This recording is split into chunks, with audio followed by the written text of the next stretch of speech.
5 নম্বর পয়েন্টে যে আমরা আলোচনা শুরু করব সেটা হচ্ছে ওয়াল ইয়াউমিল আখিরা। কিসের প্রতি ঈমান? আখিরাতের প্রতি ঈমান। এই আখিরাত নিয়ে আমরা দ্বিধাদ্বন্দ্বে পড়ে আছি, তাই না? আখিরাতটা নেই, আমরা দ্বিধাদ্বন্দ্বে পড়ে আছি।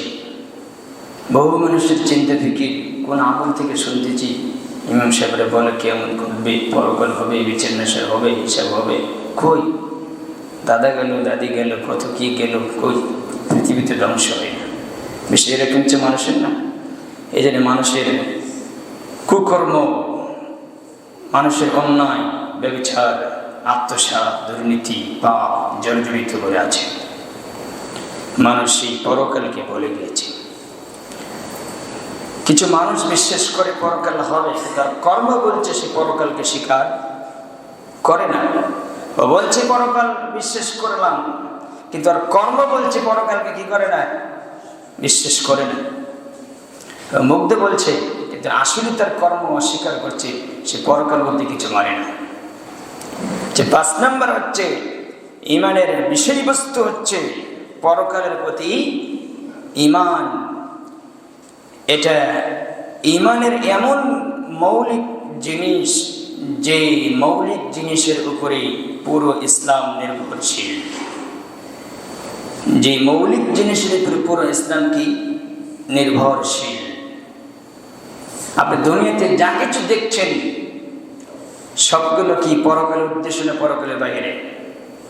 কথা বল না বেটা, পরকালের বাইরে না পরকালের উদ্দেশ্যে? পরকাল হবে আপনার। তো এটাই বলছি যে যে মৌলিক জিনিসের উপরে পুরো ইসলাম নির্ভরশীল। কেন এই কথা বলছি? যে পরকালের উপরে সবকিছু নির্ভরশীল। যার পরকাল নেই তার কিছু নেই। কিসের দুনিয়া, কিসের কি খেলতামশা, তার কিছু আছে? যে পরকালকে বিশ্বাস করে না তার কিছু আছে? কিছু নেই। তো এই জন্য পরকাল প্রতি ঈমান, এই পরকালের উপরই পুরো ইসলাম নির্ভরশীল। কেননা বর্তমান দুনিয়া হচ্ছে বস্তুবাদী দুনিয়া। বর্তমান কি দুনিয়া? বস্তুবাদী দুনিয়া, বুঝেন? বর্তমান দুনিয়া হচ্ছে বস্তুবাদী দুনিয়া। খাওয়া দাওয়া ফুর্তি করো, দুনিয়াটা মস্ত করো, তাই না? তাই তো আপনার খাওয়ার আইটেম বেড়ে গেছে, আপনার পাপের তাপমাত্রা বেড়ে গেছে, আপনার অট্টালিকা, আপনার বিল্ডিং দিন দিন বাড়ছে। কথা হাসে নেমেছে। তো বর্তমান দুনিয়া হচ্ছে বস্তুবাদী দুনিয়া। খাওয়া দাওয়া ফুর্তি করো, দুনিয়াটা মস্ত করো। মরে লাশ পচে গলে সরে যাবে, শেষ এই দুনিয়ার জীবন। মরে গলে লাশ পচে যাবে, এই জীবন, মানে এটাই জীবন আমার, শেষ এই জীবন। অতএব দুনিয়াতে যতক্ষণ আসো খেয়ে শেষ করো। বিষয় কি এরকম? দুনিয়াতে যতক্ষণ আছো খেয়ে শেষ করো। কিন্তু আল্লাহ সুবহানাহু ওয়া তাআলা বলছেন, বাপরে বাপ, কোরআনে আল্লাহ উল্লেখ করেছেন, তোমরা বলো কি? তোমরা বলছো যে মারা গেলে লাশ পচে গলে পড়ে সব শেষ হয়ে যাবে। কিন্তু যে আল্লাহ তোমাদেরকে প্রথমবার সৃষ্টি করেছে সে আল্লাহ কি তোমাদেরকে দ্বিতীয়বার সৃষ্টি করতে পারে না? পারে কিনা? পারে, পারে। বেশি দূরে যাবেন কেন? শুধু হাতের একটা, এই আঙ্গুলে একটা ছাপ, বৃদ্ধা আঙ্গুলের একটা ছাপ দিলে বলে যে আপনার ভোটার আইডি কার্ড সিম তুলতে লাগে না? কোথা বলে লাগে কিনা? তা আপনার ছাপ ছাড়া আরেকজনের ছাপ হবে? কেন হবে না? এই ছাপ দিয়ে আপনার প্রমাণ হয় যে হ্যাঁ আমি। তো একটা ছাপের ক্ষেত্রে আপনার সব কিছু আপনার ডকুমেন্ট যদি থাকে, তো যে আল্লাহ বিশাল মহাজগৎকে সৃষ্টি করেছেন সে আল্লাহ আপনাকে সৃষ্টি করতে পারবে না দ্বিতীয়বার? পারবে। আপনি বিশ্বাস হলেও পারবে, না হলেও পারবে। তিনি ইন্নাল্লাহা আলা কুল্লি শাইইন কাদির। আর আপনি তো ভুলে গেছেন, আপনি নিজেরই খবর রাখেন না, আল্লাহকে কবে চিনবেন? আপনার পিছনে নিতম্ব আছে, নিতম্ব চেনেন? পিছনের যে নিতম্ব আছে, নিতম্বর সাথে একটা কোন অনিকা আছে, যেটা ছিমকাট, আরবি ভাষায় অনিকা বলা হয়। আপনার জীবনের যা কিছু করছেন সব কিছু ওই সিমকার্ডের ভিতরে আল্লাহ সুন্নাত রেকর্ডিং করে রেখে দিয়েছে, ভিডিও করে রেখে দিয়েছে। মানুষের হাড় হাড্ডি গলে পড়ে সব বলছিলাম যে ছিমকা, যে অনিকা, মানুষের হাড় হাড্ডি গলে সব কিছু তছনছ হয়ে গড়ে সব শেষ হয়ে যায়, মাটি খেয়ে ফেলায়। কিন্তু ওই সিম কার্ড ধ্বংস হয় না, ওই সিম কার্ড পচে যায় না, ওই সিম কার্ড নষ্ট হয় না। আল্লাহ ওখান থেকে মানুষকে আপনি পুনর্জীবিত করবেন। সব কিছু ওখানে গচ্ছিত করা আছে, যেটা আমরা বলি মেমোরি। 30 বছর আগে কি করেছেন সেই মেমোরি এখনো ধরে রাখছে কিনা? তা আল্লাহ পারে না? আল্লাহ পারে। তো আমরা সেই বলে গেছি, নিজের খবর রাখি না। তো বলছিলাম বর্তমান দুনিয়া হচ্ছে বস্তুবাদী দুনিয়া। এই দুনিয়ার ফিতনা থেকে আপনি আমাকে বাঁচতে হবে। ইতিহাস খুলে দেখেন, পূর্ববর্তী জাতিরা এই দুনিয়ার পিছে যারাই লেগেছে, দুনিয়া যাদেরকে গ্রাস করেছে তাদেরকে আল্লাহ হালাক করে দিয়েছে। এই দুনিয়ার পিছে যে যাবে সে ধ্বংস হয়ে যাবে।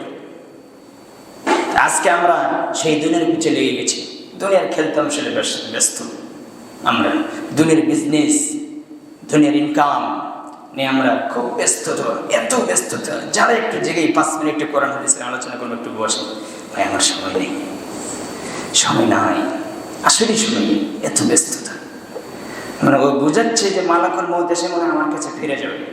ফিরে যাবে? কথা কয় না, ফিরে যাবে? ফিরে যাবে না। ওটা নির্দিষ্ট করা আছে, ওটা নির্দিষ্ট করা আছে। 45 নম্বর আয়াত আপনি খুলে দেখবেন, সূরা ইমরানের 145। আল্লাহ বলছেন, মালিকুল মউত যখন তোমার কাছে যাবে তার আগে আমার থেকে অনুমতি নিয়ে তোমার কাছে উপস্থিত হবে। কথা বুঝলেন? কার থেকে অনুমতি নেন? আল্লাহর অনুমতি ছাড়া মালিকুল মউত কারো কাছে যায় না। কিন্তু বেদাতীরা বলে মালিকুল মউত কারো কাছে জান কবজের জন্য যায় না। কি করে? ওই যে সপ্তম আকাশের উপরে আপনার জান্নাতের গেটের সাইডে একটা গাছ আছে, ওই গাছের পাতা যখন বড় হয়ে যায়, যখন পড়ে যায়, তখন মালিকুল মউত ওখান থেকে জান নিয়ে যায়। এটা ডাহা একটা মিথ্যা কথা।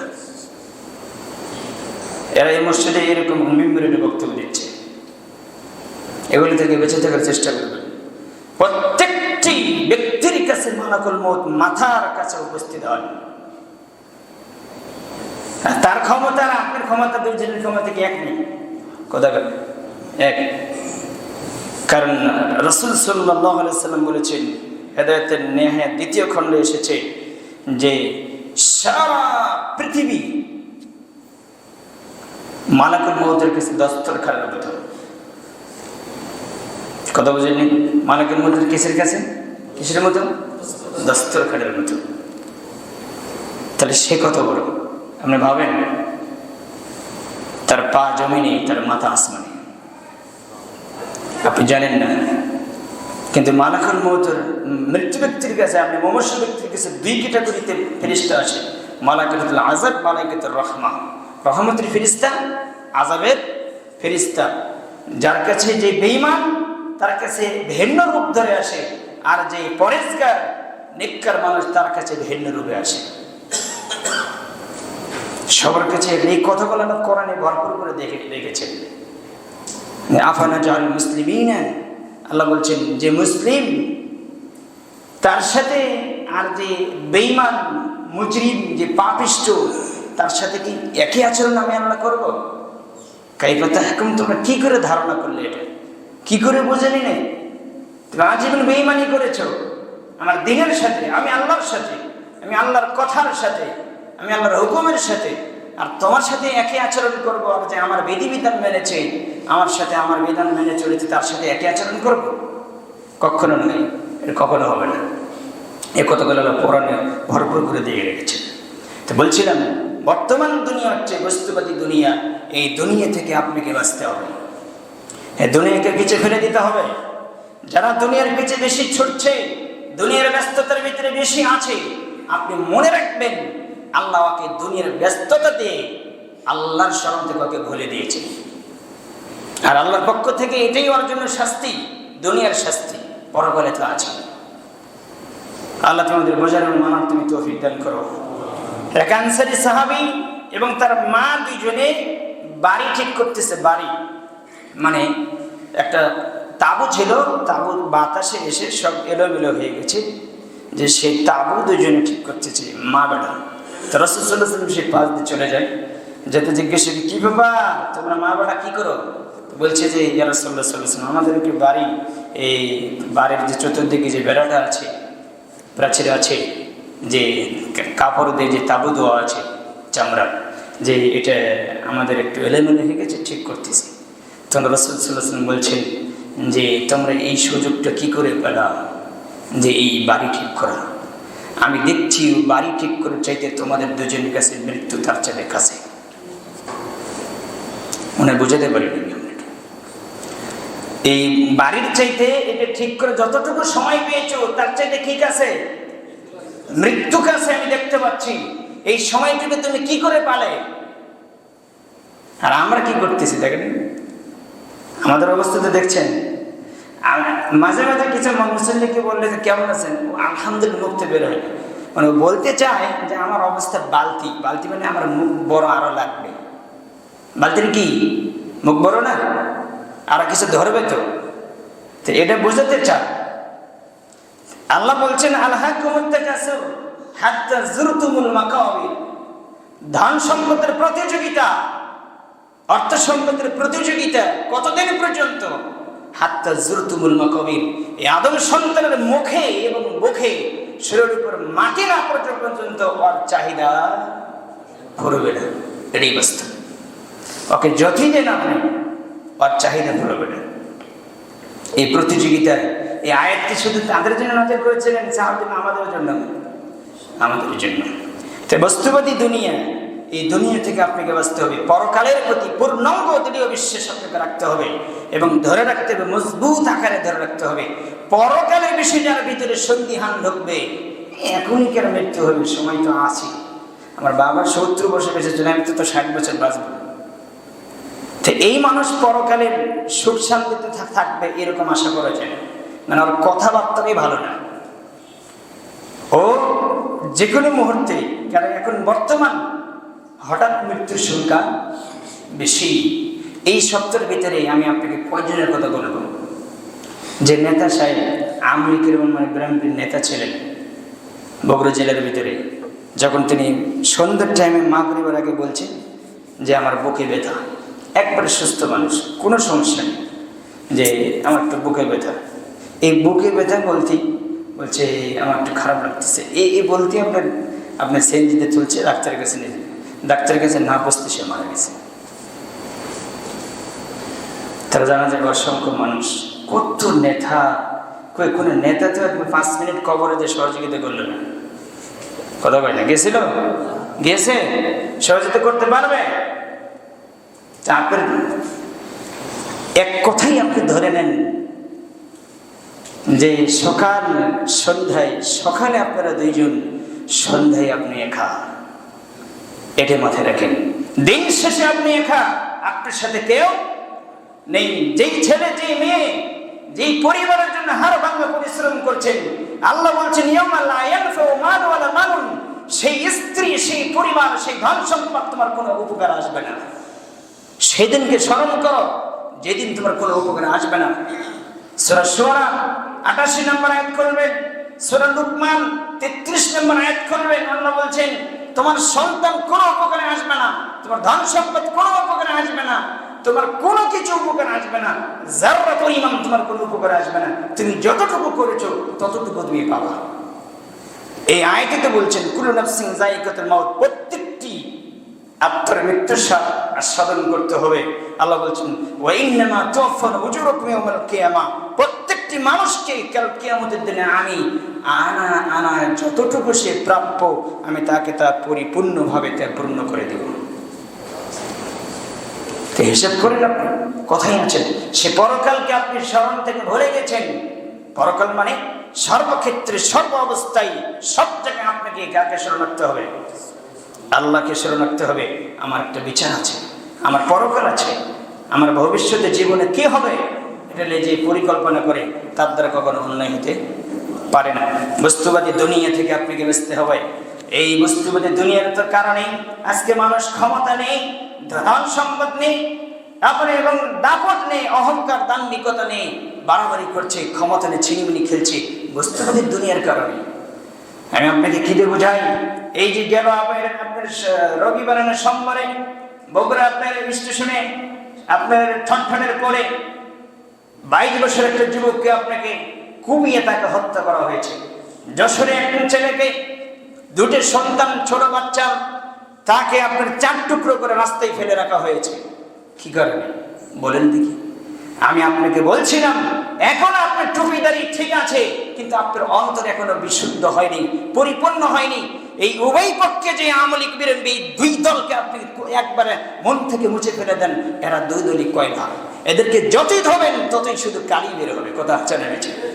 এগুলো থেকে অন্তর থেকে বের করে দিয়ে ভালো মানুষকে নির্বাচন করেন, যাকে বসালে, যাকে আপনার গদিতে বসালে আমাদের বিধান যাবে আপনার আল কোরআন, আমাদের সংবিধান কি হবে? আল কোরআন। এরকম মানুষকে বসান, ভালো মানুষকে বসান, ভালো মানুষকে এই দেশ পরিচালনা করার চিন্তা ফিক্রি নেন। এই যে আপনার গেল আপনার মঙ্গলবারে আপনার আমাদের বাংলাদেশ থেকে যেমন সরকার পালিয়ে গেছে হেলিকপ্টার উঠে, আপনার নেপালের সরকারও কথা সেও পালাচ্ছে। যেটা মন্ত্রী ছিল, যে সরকারের যেগুলো চান্স ছিল সেগুলোকে পালিশমান করতেছে জনগণ সব করতে পারে। আপনি বুঝতে পারেননি যে জনগণ দুনিয়াতে এত কিছু দিতে পারে, পরকালে তো আছে, পরকালে পেয়ে দেবে আল্লাহ দেবে।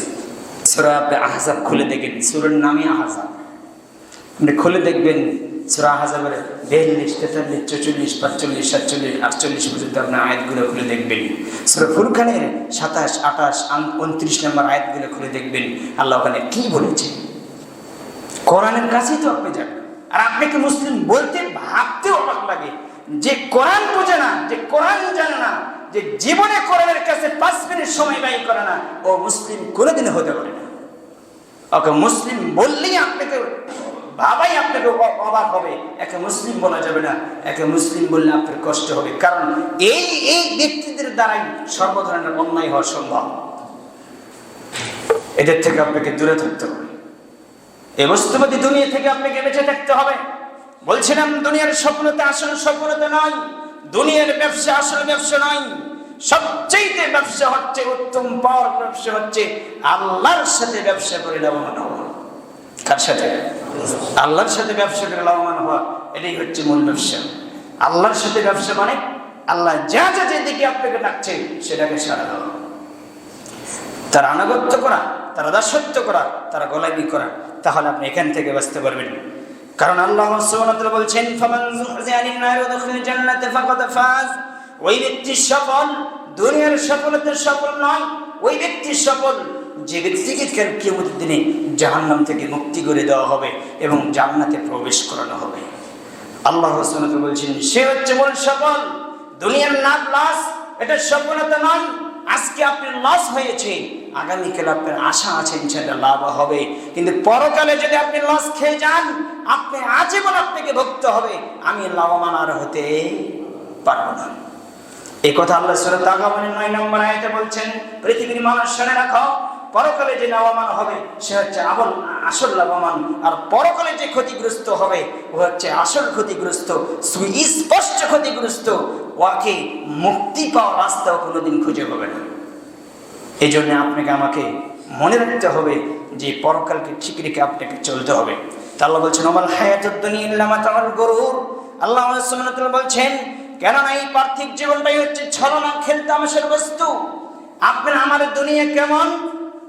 আপনার চিটিগাং থেকে সিলেটে আপনি সফর করছেন, এই মাঝখানের সময় যে কোনো জায়গায় বসেছেন, গাড়িতে বসেছিলেন, এই বিশ্রাম নিয়েছেন, এই সময় এই সফরটা ওই রকম যে আপনি রোহে থেকে জান্নাত পর্যন্ত যে রাস্তার মাঝখানে যে বিরতি, এই দুনিয়ার বিরতি এরকম।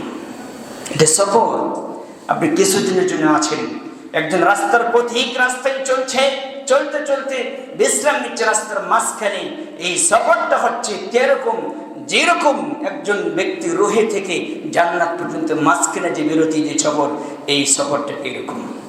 মাঝখানে যে খেলাধুলার সামনে খেলা, বাদর খেলা, যা দেখছেন দুনিয়ার খেল তামাশা, আল্লাহ বলছেন এগুলো সবগুলো ধোঁকা। ধোঁকা ছাড়া কিছুই নয়। সেই ধোঁকায় তুমি পড়ে আছো। তুমি যে জমির জন্য এত পিড়াপিড়ি করছো, যে ক্ষমতার জন্য পিড়াপিড়ি করছো, তুমি কয়দিনের ক্ষমতা, তুমি 5 বছরের জন্য তুমি এত পিড়াপিড়ি করছো, ঈমান আমল নষ্ট করছো। অথচ ফেরাউনকে ক্ষমতা দেওয়া হয়েছিল 1700 বছর। সে ফেরাউন যায় নাই? কথা বললেন, গিয়েছে কি গেলেন? গিয়েছে। সে ফেরাউনে চলে গেছে, কিন্তু তার লাশ এখনো আছে। সে থেকে কি শিখছেন আপনি? কি শিখছেন আপনি? এখান থেকে আপনাকে বাঁচতে হবে। আপনার টার্গেট থাকবে পরকাল। আল্লাহ সুবহানাহু ওয়া তাআলা বলছেন যে তোমাকে আমি কিছুদিনের জন্য দুনিয়াতে পাঠাচ্ছি, পরীক্ষা শুরু। তুমি শুধু দেখে আসো, দুনিয়ার চাকচিক্য পেয়ে ভুলে যেও না। সাবধান থাকো, তুমি ভুলে যেও না। অথচ আমরা সবাই এখানে যতগুলো উপস্থিত আছি, যত রুহের জগতে যত মানব ছিল, সবাই বলেছিল, আল্লাহ যখন বলেছিলেন যে আমি কি তোমাদের রব নয়, তখন আপনি কি বলেছিলেন? কল বালা, আপনি আমাদের রব বলেছিলেন। আলাস্তু বিরব্বিকুম, আমি কি তোমাদের রব নয়? 72 নম্বরের সূরা, 172 নম্বর আয়াত করবেন সূরা আরফ এসেছে। তখন সবাই বলেছিলেন হ্যাঁ আপনি আমাদের রব, এটা স্বীকৃতি দিয়ে এসেছেন।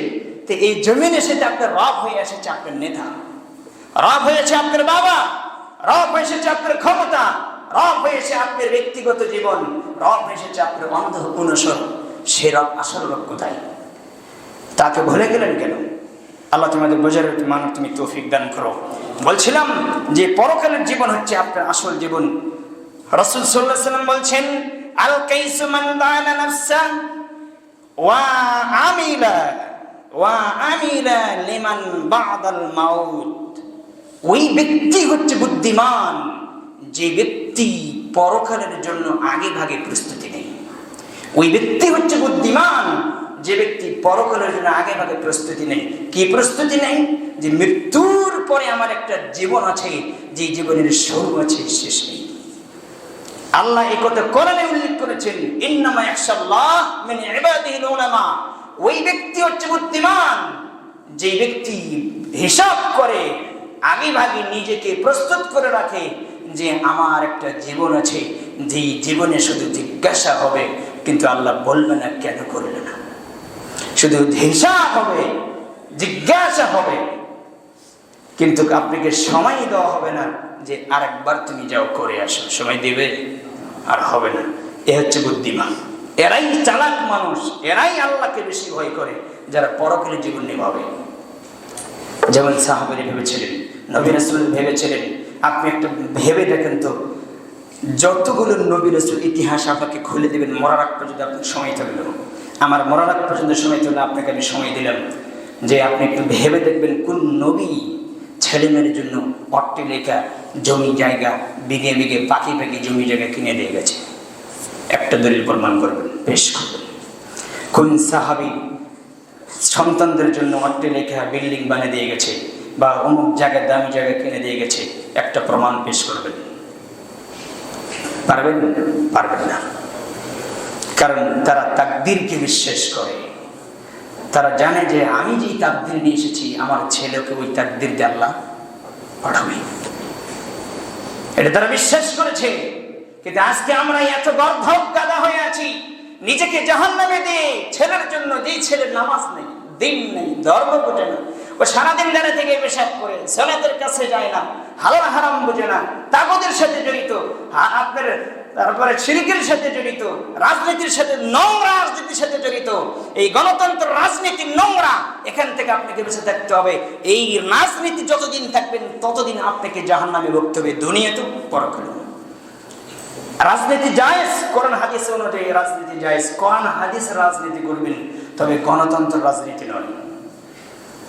আর দলীয়, যখন কোনো দলের সাথে সংকীর্ণ হয়ে যাবেন, দলের সাথে জড়িত হবেন, তখন আপনি সংকুচিত হয়ে যাবেন, সংকীর্ণতা বেশ করবেন। কারণ দল মানে হিংসা, দল মানে গীবত, দল মানে সমালোচনা, দল মানে একে অপরের সাথে প্রতিবাদ।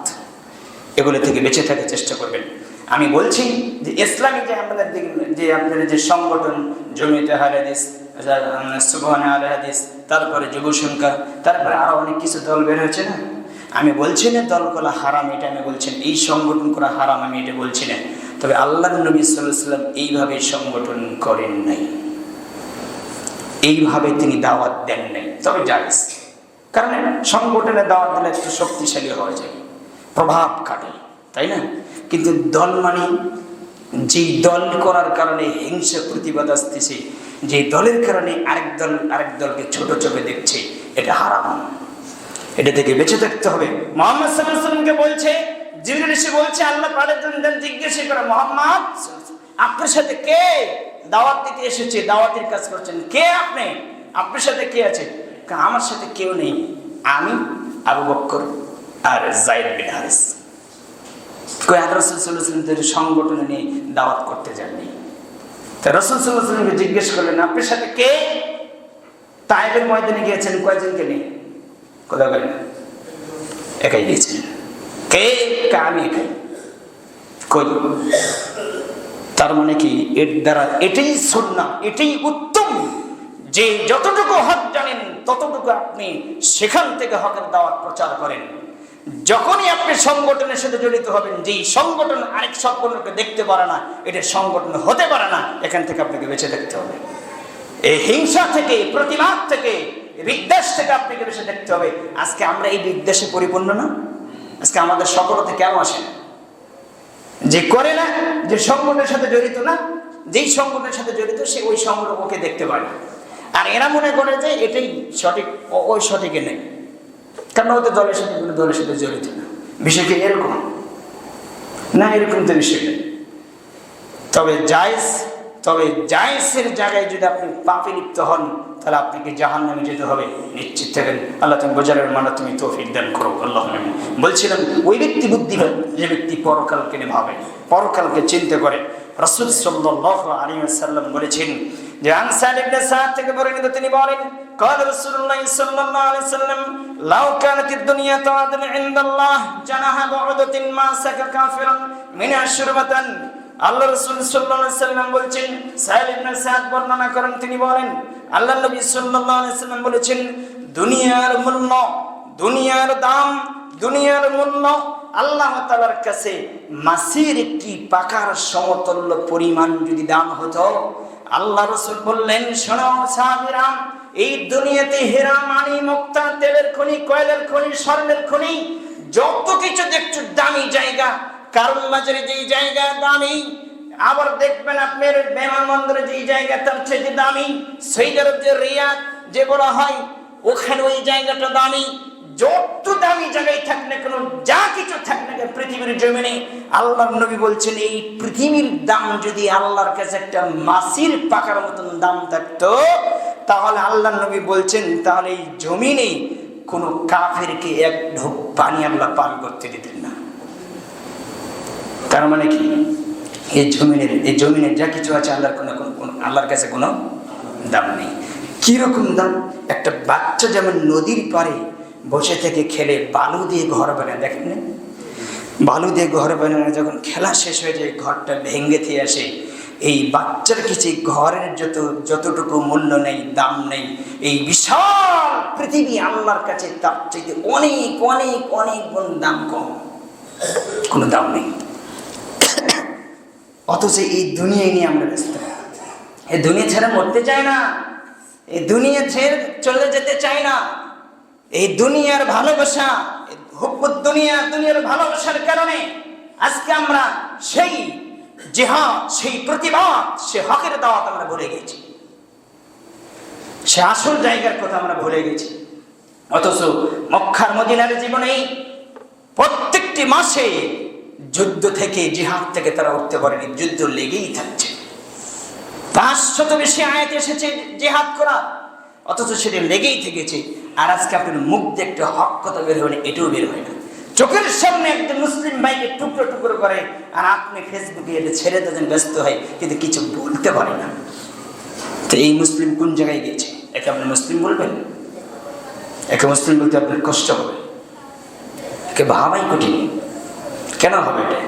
আর প্রতিবাদ কেন? একটু ছেড়ে দেওয়া যায় না? প্রতিবাদ এত কেন? যে দল যখন যে ক্ষমতা আসতেছে, যে দল আসতেছে না সেই দলকে মেরে ফেলছে, এত প্রতিবাদ কেন? ছেড়ে দেওয়া যায় না? ক্ষমার দৃষ্টিতে দেখা যায় না যে যা হয়েছে হয়েছে, অতীতে যা হয়েছে, আমরা সবাই একত্রিত হয়ে আজকে এখন থেকে আমরা যতদিন বেঁচে থাকবো আমরা আল্লাহর কোরআন দিয়ে আমরা দেশ চালাবো। সব ছেড়ে দিলাম। ক্ষমার দৃষ্টিতে দেখা যায় না? আল্লাহ ক্ষমাশীল নন? সবচেয়ে ধৈর্যশীলকে আল্লাহ। আল্লাহর মার আল্লাহ একদিনে মারে না। আর ফেরাউনকে আল্লাহ মেরেছে, 1700 বছর দায়িত্ব দিয়েছেন, ফেরাউনকে মারবে আল্লাহ। মুসাকে তার বাড়িতে পালন করেছেন, মুসাকে থেকে আল্লাহ ফেরাউনকে মারবে। এটা বোঝেন আপনি? আল্লাহর হিকমা বোঝেন, আল্লাহর কৌশল বোঝেন। তিনি লাতিফুল খবীর, তিনি লাতিফুল মানে সূক্ষ্ম কৌশল। আল্লাহ যেটা করেন সেটা সূক্ষ্মভাবে করেন। তিনি ধীরে ধীরে মুসাকে তার বাড়িতে লালন পালন করেছেন, আপনি বোঝেন। অথচ অসংখ্য ফেরাউন মুসাকে নিবে না। মুসা বাচ্চা, ছোট বাচ্চা। দেখেন আল্লাহ শত্রু করে শত্রুকে মানুষ করেছেন। দুধ পান করবে, দুধ তো খায় না। মুসা কারা দুধ খাবে না, তাই সকল মহিলাকে একত্রিত করা হয়েছে। ফেরাউন জড়ো করেছে, জড়ো করে বলছে যে কারা দুধ খাবে, কে দুধ খাওয়াবে? তিনি সবার দুধে আপনার মুখে দিয়ে কারা দুধ খায় না। এক পর্যায়ে দেখেন আল্লাহ কাকে দিয়ে মানুষ করাবে, যে আসল মা মুসা, সেই মারে দুধ আগে পান করেছে মুসা আলাইহিস সালাম, তার দুধ খেয়েছে। কিন্তু ফেরাউন বুঝতে পারেনি ওটা আসল মা। ফেরাউন বুঝতে, এটা আল্লাহর কি, আল্লাহর কৌশল, হিকমা। মানে আসল মাকে দিয়েই পালন করে নিচ্ছেন, লালন পালন করছেন। কাকে মারার জন্য বলেন তো? ফেরাউনকে। আপনি বুঝতে পারেননি, তা আল্লাহ এরকম মারবে আপনি বুঝতে পারেননি। কিন্তু নির্দিষ্ট একটা সময় আছে, এর সময় সাপেক্ষে আমি বোঝানোর চেষ্টা করবো ইনশাল্লাহ। আল্লাহ একদিনে ফেরাউনকে মারে নাই, একদিনে মারে নাই। 1700 বছর সে তুর্যল আছে, 1700 বছর মানুষের উপরে জুলুম নির্যাতন করেছে। ওই সময় কোনো শিশু সন্তান, ছেলে সন্তানকে রাখেনি, সবগুলো হত্যা করে দিয়েছে, সবগুলো মহিলা সন্তানকে রেখে দিয়েছে। কারণ মুসা আসবে এই জন্যে, খবর পেয়েছে তাওরাতে যে একদিন ব্যক্তি আসবে, মুসা ফেরাউন তোমার শত্রু। কিন্তু এই কারণে সব ছেলেকে সবগুলো হত্যা করে, শিশু সন্তান, ছেলে সন্তানকে। কিন্তু পেরেছে? আল্লাহ যাকে রাখবে তারে মারে ফেলে, আল্লাহ যারা রাখবে না তারা রাখে কে? কি পারবে? পারবে না। এটা দুনিয়া, আল্লাহ সুবহানাহু ওয়া তাআলার খেলা, এটা আল্লাহ সুবহানাহু ওয়া তাআলার কৌশল। এই কৌশল যদি আপনি বুঝেন তাহলে আপনি অটোমেটিকভাবে আল্লাহর কাছে মাথা নত করবেন। আমরা বুঝতে পারিনি আপনি শয়তানের খেলালে খেলছেন পৃথিবীর জমিনে। আল্লাহ তোমাদের বাজারের মানা তুমি তৌফিক দান করো। বলছিলাম আল্লাহর কাছে একটা মাছির পাকার মতন দাম নেই পৃথিবীর। এই পৃথিবীতে যা কিছু আছে, একদা রাসূল সাল্লাল্লাহু আলাইহি সাল্লাম একটা সাহাবী টিম নিয়ে যাচ্ছেন, রাস্তায় যেতে রাস্তার মাঝখানে একটা ছাগলের বাচ্চা মরে আছে, মারা গিয়েছে। তো তখন রাসূল সাল্লাল্লাহু আলাইহি সাল্লাম বলছেন, এ ছাগল শোনো, আন্না হাযা লাহু বিদিরহাম, যে তোমরা কি এই বাচ্চাটা ক্রয় করবে? কোনো টাকার বিনিময়ে, দিরহামের বিনিময়ে ক্রয় করবে? তখন সে বলছে, সাহাবীরা বলছে, আমরা একে কি করবো, এর কোনো দাম নেই, একে আমরা কিনে কি করব, এত কোনো আমাদের দাম নেই, ও তো মরে গেছে, ওর কি দাম আছে? তখন রাসূল সাল্লাল্লাহু আলাইহি সাল্লাম বলছেন, শোনো, ফাওয়াল্লাহি দুনিয়া, রাসূল সাল্লাল্লাহু আলাইহি সাল্লাম বলছেন, এই মরা ছাগল যেমন তোমরা টাকা দিয়ে কিনতে চাচ্ছ না, তোমরা ঘৃণা করতেছ, এই পৃথিবীকে, এই পৃথিবীতে যা কিছু আছে আল্লাহ সুবহানাহু সবগুলোকে আল্লাহ সুবহানাহু ঘৃণা করেন। আল্লাহর কাছে সবগুলো নিকৃষ্ট। এই জন্য কে খায়, কি পরে, কি করে, ইল্লা আল্লাহ ভাবে না। আল্লাহ শুধু এই পৃথিবীকে ধরে রেখেছে যে সুবহানাল্লাহ পরে, তার কারণে এই পৃথিবী কাফের মুশরিক বিলিনকে খাদ্য দিচ্ছে যে আল্লাহকে স্মরণ করে, তার কারণে। সে হাদিস আমি পেশ করবো। রাসূল সাল্লাল্লাহু আলাইহি ওয়াসাল্লাম বলছেন, যে দুনিয়ার পিছে তুমি ছুটেছো, মুসলিমের হাদিস, তুমি একটু ভেবে দেখো। রাসূল সাল্লাল্লাহু আলাইহি ওয়াসাল্লাম বলছেন, ওয়াল্লাহি মাদ দুনিয়া ফিল আখিরাতি ইল্লা মিসলু মা ইয়াজআলু আহাদুকুম ইসমাউ ফিল ইলমি ফালয়ানজুর বিমা ইয়ারজি। রাসূল সাল্লাল্লাহু আলাইহি ওয়াসাল্লাম বলছেন, পৃথিবীর জন্ম থেকে শুরু করে কিয়ামত পর্যন্ত যা কিছু ঘটবে, যা কিছু খরচ হবে, আল্লাহ সুবহানাহু ওয়া তাআলা দিতেছেন, খরচ করতেছেন। সারা পৃথিবীর জিন ইনসান কীটপতঙ্গ জড়বস্তু যদি সব একসাথে আল্লাহর কাছে চায়, আল্লাহ সুবহানাহু ওয়া তাআলা যদি একসাথে সবার চাহিদা পূরণ করে, কারো টাকা লাগবে, কারো জমি লাগবে, কারো সন্তান লাগবে, কারো অনেক কিছু লাগবে, আছে না?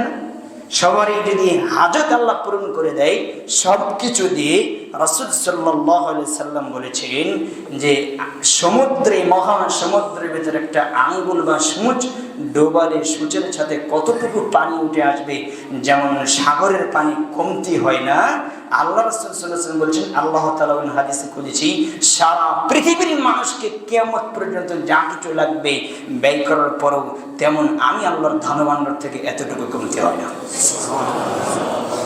এই জন্য আল্লাহ কারো মুখাপেক্ষী নয়, আপনার ইবাদতের মুখাপেক্ষী না, আপনার গোলামীর মুখাপেক্ষী নয়। আল্লাহুস সামাদ, তিনি কারো মুখাপেক্ষী নন। ওয়ালামিয়া কুল্লু হুকুম, সবাই তার কি মুখাপেক্ষী, তিনি কোনো কিছুর মুখাপেক্ষী নয়। আপনি আমি মুখাপেক্ষী। সারা পৃথিবীর মানুষ, হাদিসে বলছে, ওই হাদিসের ভিতরে এসেছে, সারা পৃথিবীর মানুষ যদি ইবাদত করতে করতে করতে করতে করতে যদি মুহাম্মদ সাল্লাল্লাহু আলাইহি ওয়াসাল্লাম পরেজগার হয়ে যায়, আল্লাহ বলেছেন সারা পৃথিবীর মানুষ পরেজগার হয়ে যদি মুহাম্মদ সাল্লাল্লাহু আলাইহি ওয়াসাল্লাম পরেজগার হয়ে যায়, যদি ভালো মানুষ হয়ে যায়, তা আমি আল্লাহর ধনভাণ্ডারে কোনো উপকার করতে পারবো না।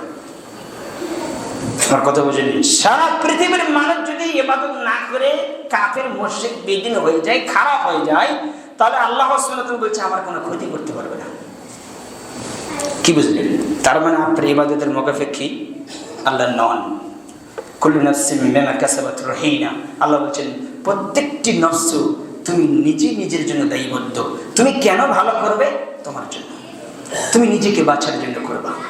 আর আমি আল্লাহ সুবহানাহু ওয়া তাআলা, তুমি মনে রাখো আমার ইবাদত করার কারণে তোমাকে আমি জান্নাত দিব, এটা না, এরকম নয়। আমি আল্লাহ সুবহানাহু ওয়া তাআলা তোমাকে জান্নাত দিব, যাকে আমি জান্নাত দিব তার ইবাদতের ভিত্তিতে নয়। কারণ তোমাকে যে চোখের পাওয়ার দিয়েছি, জন্ম থেকে শুরু করে তুমি যতদিন পর্যন্ত দেখেছো, কতটুকু টাকা তুমি আমাকে কতটুকু ট্যাক্স দিয়েছেন আল্লাহকে? যে শ্বাস, আপনি যে অক্সিজেন ব্যবহার করতেছেন, কতটুকু দিয়েছেন আল্লাহকে ট্যাক্স? দিয়েছেন? কিছুই দেননি। হাত পা কত কি ব্যবহার করছেন, শক্তি ব্যবহার করছেন, আল্লাহকে কতটুকু ট্যাক্স দিয়েছেন? কিছুই দেননি। তা আল্লাহ বলছেন তুমি আজীবন যে পানি খেয়েছো, যদি আমি পানির হিসেব নেই বিচারের মাঠে, তুমি দিতে পারবা কত টন পানি খেয়েছো? তো ইবাদতের ভিত্তিতে তোমাকে আমি জান্নাত দিব না বান্দা। তুমি যে আমার গোলামি করেছো, আমার কথা যে মেনেছো, এতে আমি সন্তুষ্ট হয়ে আমি তোমাকে বিশাল জান্নাত দিয়ে দেব, যে জান্নাত পৃথিবীর 10 গুণ বড়। তাই আল্লাহর সন্তুষ্টি, আল্লাহ বলছে আমার রহমত, আমার এক একটা রহমতের ফাঁকা দূরত্ব হচ্ছে 500 বছর। এক একটা রহমতের প্রশস্ত কত বছর? 500 বছর প্রশস্ত একটা রহমতের। আল্লাহ বলছেন যে এই রহমত দিয়ে তোমাকে আমি নাজাত দেব। আল্লাহ তোমার বোঝার মানা তুমি তৌফিক দান করো। তাহলে এই হাদিস দ্বারা আপনাকে আমি বুঝালাম, রাসূল সাল্লাল্লাহু আলাইহি ওয়াসাল্লাম বলছেন তোমাদের কেউ সমুদ্রের মধ্যে নিজের একটি আঙ্গুলি ডুবিয়ে দেয়, যে এরপরে দেখুক তার আঙ্গুলে কতটুকু পানি এসেছে, এই ততটুকু পানি হচ্ছে, এটা হচ্ছে এই দুনিয়া। আঙ্গুলের সমপরিমাণ এক ফোঁটার পানি হচ্ছে দুনিয়া, যা কিছু দেখছো। আর বিশাল পরকালটা হচ্ছে মহাসমুদ্র।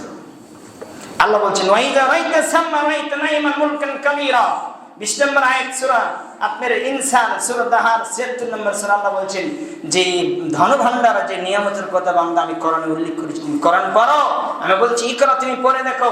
আল্লাহ বলছেন যার দিকে তুমি তাকাবে, যে নিয়ামতের দিকে তাকাবে জান্নাতে, তুমি তোমার তাকাতে কত হাজার বছর কাটে যাবে বান্দা তুমি নিজে জানো না। তুমি দেখবে, তাকিয়ে দেখবে। আল্লাহ বলছেন নিয়ামতের উপর নিয়ামত, ধন ভান্ডারের উপর ধন ভান্ডার। আল্লাহ বলেছেন যে জান্নাতের যে একটা আপনার ঘরের চাবুক আছে, এই ঘরের চাবুক এই পৃথিবীতে যা কিছু আছে সব কিছু বিক্রি করলে এই ঘরের চাবুকের দাম হবে না। এটা বড় ভালো। কাদেরকে দেখি বুঝাই আমি, মসজিদ থেকে বের হয়ে গেলে সব বেড়ে যাবে। কেন? আপনাকে মরতে হবে। 20 বছর আগে এখন যে জায়গার উপর আছেন আপনি, যে জায়গার দাপট দেখাচ্ছেন, 20 বছর আগে ওই জায়গা আপনার বাপের ছিল। তার আগে 200 বছর আগে কার ছেলে কেউ বলতে পারে না। অথচ আমরা যোগের সাথে ঘুরছি। আসল জায়গার মালিক কে? আপনার মালিক কে? আল্লাহ। তা আপনি ভুলে গেলেন কেন? আমরা ভুলে গেছি। আল্লাহ তোমাদের বোঝার মানা তুমি তৌফিক দান করো। এখানে একটা জিনিস আপনি মনে রাখেন, আন জাবির বিন আব্দুল্লাহ থেকে বর্ণিত, তিনি বলেন রাসূল সাল্লাল্লাহু আলাইহি ওয়াসাল্লাম বলেছেন ফাইন্না নাফসান লান তামুত হাত্তা তাস্তাওফি রিজকাহা। রাসূল সাল্লাল্লাহু আলাইহি ওয়াসাল্লাম বলেছেন পৃথিবীর মানুষ শুনে রাখো, তুমি ভেবে দেখো, তুমি গরিব হয়েছ হও, তুমি ধনী হয়েছ হও, এটা কে করেছে? আল্লাহ বলছেন আমি কাউকে গরিব করেছি, কাউকে ধনী করেছি, কাউকে আমি কিছুই দিইনি, শুধু হাত পাও দিয়েছি, কিন্তু ওকে আমি সুস্থ রেখেছি। তুমি তাকিয়ে দেখো, আমার নিয়ামতের আকার আকৃতি ভিন্ন, এক একজনকে এক এক রকমের নিয়ামত আমি বেষ্টন করে রেখেছি। তুমি ভেবে দেখো, তুমি চিন্তা করে দেখো। আল্লাহ সুবহানাহু ওয়া তাআলা বলছেন ও ধনী হলে, কোটি টাকার মালিক হলে কি হবে, আর তুমি নাই টাকার মালিক হলে কি হবে? তুমি তাকিয়ে দেখো। রাসূল সাল্লাল্লাহু আলাইহি ওয়াসাল্লাম বলছেন, শুনে রাখো, আল্লাহ সুবহানাহু ওয়া তাআলা নবী মুহাম্মদ সাল্লাল্লাহু আলাইহি ওয়াসাল্লাম বলছেন, কারণ কোটি টাকা হলেও ওই কোটি টাকার মালিক নয়, আমি আল্লাহ ওর জন্য একটা নির্দিষ্ট রিজিক রেখেছি, অতটুকুই পাবে, আর বাদ বাকি আরেকজনের। মনে বুঝাতে পারিনি, আমি আপনাকে বুঝাতে পারিনি। আল্লাহ বলতেছেন, রাসূল সাল্লাল্লাহু আলাইহি ওয়াসাল্লাম তার ব্যাখ্যা দিচ্ছেন যে কোটি টাকার মালিক হলে হবে কি, ওই টাকা ওর না, ওর একটা নির্দিষ্ট আমি নির্ধারিত করে রিজিক রেখে দিয়েছি। ওই সময় যখন চলে আসবে, আল্লাহ রাসূল সাল্লাল্লাহু আলাইহি ওয়াসাল্লাম বলছেন, পূর্ণাঙ্গ নির্ধারিত রিজিক যখন তার শেষ, তখন তার কাছে মালাকুল মউত উপস্থিত। একটা চাউলের দানা থেকে তার কাছে মালাকুল মউত আসবে না। যেদিন তার রিজিক শেষ হবে, সেদিন তার কাছে মালাকুল মউত উপস্থিত হবে। আল্লাহ বলছেন, এইভাবে আমি তার তাকদীর নির্ধারিত করেছি। কিন্তু আপনি বুঝতে পারেননি, কার টাকা যে আপনি লালন পালন করতেছেন আজীবন আমি বুঝতে পারিনি। কার টাকা লালন পালন করে নেবে, নিজের টাকায় লালন পালন করে চেষ্টা করে নেবে। আল্লাহ তুমি বোঝারে মানা, তুমি তৌফিক দান করো, আল্লাহুম্মা আমিন। বলছিলাম, নির্ধারিত রিজিক শেষ না হওয়া পর্যন্ত আপনার কাছে মৃত্যু আসবে না। এই জন্য রাসূল সাল্লাল্লাহু আলাইহি ওয়াসাল্লাম বলছেন, আদম সন্তান বলে মানি মানি মানি, আমার এই সম্পদ, আমার সম্পদ। কিন্তু রাসূল সাল্লাল্লাহু আলাইহি ওয়াসাল্লাম বলছেন যে ওয়া ইন মালিহি মিন মালিহি সালাসাতুন মা আকালা আফনা আও লাবিসা আবলা। রাসূল সাল্লাল্লাহু আলাইহি ওয়াসাল্লাম বলছেন, আদম সন্তান বলছে আমার এটা, আমার ওটা, আমার ওটা। তা আল্লাহ রাসূল সাল্লাল্লাহু আলাইহি ওয়াসাল্লাম বলছেন, আমার বলতে তোমার কোনটা? তুমি কি বুঝেছো? তোমার কি, তুমি বলো তো। রাসূল সাল্লাল্লাহু আলাইহি ওয়াসাল্লাম বলছেন, তোমার কি জানো? আল্লাহ নবী সাল্লাল্লাহু আলাইহি ওয়াসাল্লাম বলছেন যে আও তাসাদ্দাকাত ফাদদাইতা, তোমার হচ্ছে তুমি যেটা আগে পাঠিয়ে দিয়েছো, আল্লাহর কাছে যেটা দান করে দিয়েছো, আল্লাহর জন্য খরচ করেছো, ওটা তোমার। আর ও তারাকনা লিন-নাস, যা তুমি ছেড়ে দিয়েছো, যা ব্যয় করনি, খরচ করনি, ওটা আরেকজনের। শুধু তুমি মরেই দেখো না, তোমাকে মরতে হবে না, শুধু মুমূর্ষু অবস্থায় একটা হা করে নিঃশ্বাস পরে দেখবে যে ওটা আগে বাট্টট হয়ে যাচ্ছে, তুমি বুঝতে পারবে, তুমি কাঁদতে পারতেছো। তো রাসূল সাল্লাল্লাহু আলাইহি ওয়াসাল্লাম বলছেন, তোমাকে ভাগ করে দিতে হবে না, ওটা আগে বন্টন হয়ে আছে। অতএব তুমি নিজেরটা লালন পালন করো, নিজের জন্য কিছু করো। রাসূল সাল্লাল্লাহু আলাইহি ওয়াসাল্লাম বলেছেন, এই শব্দগুলো হাদিসে এসেছে। আল্লাহ নবী সাল্লাল্লাহু আলাইহি ওয়াসাল্লাম বলেছেন, হাদিসটি আপনি মুসলিমে পাবেন, মিশকাতে পাবেন, 5166 নম্বর হাদিস। আল্লাহ রাসূল সাল্লাল্লাহু আলাইহি ওয়াসাল্লাম বলেছেন, তাহলে আমি এতটুকু বুঝলাম যে আপনাকে আমাকে দুনিয়াতে ছেড়ে দেওয়া হয়েছে, যে কিছু চাকচিক্য দুনিয়ার বস্তু দিয়ে আপনাকে আমাকে ঘোলে দেওয়া হয়েছে, যে আলহাকুমুত তাকাসুর, ধন সম্পদের প্রতিযোগিতা। এই প্রতিযোগিতা থেকে আপনাকে ব্যস্ত হবে। আপনি সিলেটে গিয়েছেন, আপনার লক্ষ্য উদ্দেশ্য হলে আপনি যাবেন হলে চিটাগাং, কিন্তু সিলেট যে দেখছেন যে একটা বাদর খেলা দেখাচ্ছে, এই বাদর খেলা দেখতে যাবেন চিটাগাং যাওয়া ভুলে গেছে। আপনি আপনার অবস্থাটাই, আল্লাহ আমাকে আপনাকে পাঠাইয়েছে, যাও তোমার লক্ষ্য উদ্দেশ্য হয় জান্নাত না হয় জাহান্নাম, তোমাকে আমি পাঠিয়ে দিলাম, তুমি কোথায় যাবে ভেবে আসো না, দুনিয়াতে জিন্দে করে আসো না, তুমি কোথায় যাবে, তোমার ঠিকানা কোথায় হবে। তা আমি বলছিলাম যে এটা আপনার কষ্টের কোনো কারণ নেই, যতটুকু আপনার তাকদীরে আছে ততটুকু আপনি পাবেন। হাদিসটা আপনি সহিহ তারগিবে নিয়ে যান, 74 নম্বর হাদিস। রাসূল সাল্লাল্লাহু আলাইহি ওয়াসাল্লাম বলেছেন যে ইয়াকুলু আলা ইন্নাদ দুনিয়া মালউনাতুন মালউনুন মা ফিহা ইল্লা যিকরুল্লাহি ওয়া মা।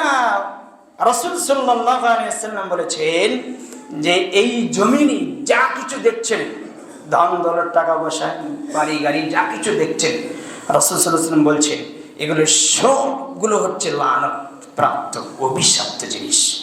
রাসূল সাল্লাল্লাহু আলাইহি ওয়াসাল্লাম বলছেন আল্লাহর কাছে সবগুলো কি অভিশপ্ত, তবে তিনটে জিনিস নয়। এক, ইল্লা যিকরুল্লাহ, যারা আল্লাহকে স্মরণ করে তারা অভিশপ্ত নয়। দুই, ওয়ালাহু ওয়া আলিমান, যারা জ্ঞানী মানুষ, আলিম, যারা মানুষকে হকের দিকে ডাকে, তারা অভিশপ্ত নয়। মুতাআল্লিমান, যারা জ্ঞান অনুসন্ধান করে, জ্ঞান শিখে, জ্ঞান অর্জন করে, তারা অভিশপ্ত নেই। দেখেন তো এর মধ্যে আপনার ধনের কথা আছে কিনা, আপনার সম্পত্তির কথা আছে কিনা, আপনার ছেলে মেয়ের কথা আছে কিনা, আছে? এগুলো সবগুলো অভিশপ্ত। তিনটে জিনিস ভিত্তিতে, এক, যে আল্লাহকে স্মরণ করে, দুই, যে মানুষকে আল্লাহর দিকে ডাকে। তিন, যে সঠিক জ্ঞান অর্জন করে, যে হক তালাশ করে, হক শেখার চেষ্টা করে। এই তিন ক্যাটাগরির ব্যক্তিবাদ যত মানুষ দেখছেন, ধন সম্পদ, টাকা পয়সা, বাড়ি গাড়ি দেখছেন, সবগুলো অভিশপ্ত, আল্লাহর কাছে সবগুলো লানত প্রাপ্ত। এই তিন ক্যাটাগরি মানুষের কারণে এই জমিন আল্লাহ ধরে রেখেছে। আল্লাহ তুমি বোঝার মানা তুমি তৌফিক দান করো, আল্লাহ আমিন। এখানে আরেকটা হাদিস আমি বলি, রাসূল সাল্লাল্লাহু আলাইহি ওয়াসাল্লাম বলেছেন, সারা পৃথিবীর মানুষ ওয়ালা ইয়াজিদু ফিল উমরি ইল্লাল বিররু, মানুষের আপনি বলেন যে হায়াত নির্দিষ্ট করা আছে, নির্ধারিত করেছে, জি আপনার হায়াত নির্ধারিত করা আছে, তবে নির্ধারিত করা আপনার তাকদীর দুইভাবে। আমি পরে বলছি, শুধু আখিরাতের বিষয়ে আমি বলছি যে রাসূল সাল্লাল্লাহু আলাইহি ওয়াসাল্লাম বলছেন, শোনো তাকদীর এইভাবে লেখা আছে, তুমি যদি ভালো কাজ করো, এই ভালো কাজ ওয়ালা ইয়াজিদু ফিল উমরি ইল্লাল বিররু, ভালো কাজের কারণে আল্লাহ সুবহানাহু ওয়া তাআলা তোমার হায়াত বাড়িয়ে দিবে। কি কারণে কেন বলেন তো? হায়াত বাড়া বলতে আপনি কি বুঝেছেন? 50 বছর বেঁচে ছিলেন, কিন্তু 50 বছরে আপনি 1000 বছরের নেক আমল করতে পেরেছেন, এটা বরকত। মুহাম্মদ সাল্লাল্লাহু আলাইহি ওয়াসাল্লাম 63 বছর বেঁচেছেন, নবুয়ত পেয়েছেন 23 বছরের জীবন। 23 বছরে তিনি কি করে গেছেন আপনি ভেবে দেখেন। ইমাম বুখারী কতটুকু বেঁচেছেন, তিনি কি করে গেছেন। তো এইরকম দেখেন, অল্প হায়াত, কিন্তু আল্লাহ ওই হায়াতের মধ্যে কি দিয়েছেন? বরকত দিয়ে ভরপুর করে দিয়েছেন। 1000 বছর হায়াত পেয়েছেন, 1700 বছর হায়াত পেয়েছেন আপনি। ফেরাউন কি করেছে বলেন তো? ফেরাউনের যা কাজ ফেরাউনই করে গেছে। তো এইরকম ফেরাউন আছে না নাই?